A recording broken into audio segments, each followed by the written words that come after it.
आज की इस वीडियो में हम जानेंगे कि गर्भ में जब भी बेबी बॉय पल रहा होता है तो एक प्रेग्नेंट महिला को कब, कहाँ और कैसा दर्द होता है, किन अंगों में दर्द होता है, जिसे वो बहुत आसानी से कह सकते हैं कि चुटकियों में पता लगा लेती है कि जो होने वाला बच्चा है वो बेबी बॉय ही है।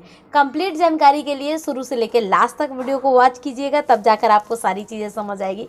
सो गाइस, वीडियो को स्टार्ट करते हैं। मेरा नाम है श्वेता और आप पहली बार अगर आए हैं इस चैनल पे तो चैनल को लाइक और सब्सक्राइब जरूर कर दीजिएगा।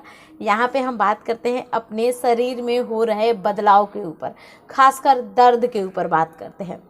ऐसा ओल्ड वाइफ्स बताती हैं, पहले लक्षण के अंदर अगर डिलीवरी से पहले आपको कमर के हिस्से से ज़्यादा दर्द आए या कमर के हिस्से से ही लेबर पेन आ रहा है तो वो बॉय का कनेक्शन है। ये मेरे में बिल्कुल सही साबित हुआ था। अगर दूसरे पॉइंट के ऊपर बात करें, पेट के ऊपर बात करते हैं, ओवरऑल ये कहा जाता है कि पेट में अगर आपको भारीपन दाएं साइड महसूस होती है, यानी कि पेट में कह सकते हैं, इस तस्वीर को देख सकते हैं, पेट में लेफ्ट या राइट दोनों पोजीशन में से किसी एक पोजीशन में बच्चा रहता है। बच्चा उसके मर्जी के ऊपर डिपेंड करता है, या तो वो लेफ्ट में रहता है या तो वो राइट में रहता है। तो इस केस में ये चीज़ें कही जाती है कि अगर आपका बच्चा मोस्टली राइट साइड रहता है तो वो बॉय होता है, और अगर वो ज़्यादा से ज़्यादा लेफ्ट साइड रहता है तो वो बेबी गर्ल होती है।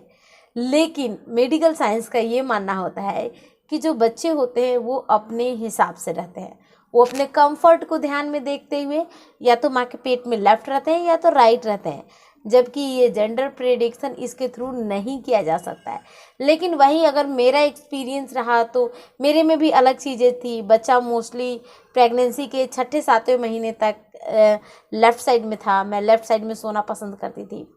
अब ये भी ओल्ड वाइफ्स कहती हैं कि राइट पैर में, राइट पेट में भारीपन है तो राइट हाथ में भी भारीपन होनी चाहिए, राइट पैर में भी भारीपन होता है बेबी बॉय के समय में।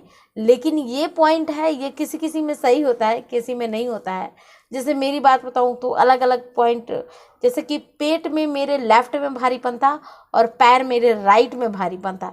राइट वाले पैर में नसें इतनी ज़्यादा तन जाती थी सुबह सुबह 8वें-9वें महीने में कि मैं उठ नहीं पाती थी। जैसे मेरा नींद खुल गया सुबह में, अब कहाँ जाना सुबह सुबह, अब पता ही है प्रेगनेंसी में पूरे टाइम तो वॉशरूम जाना होता है।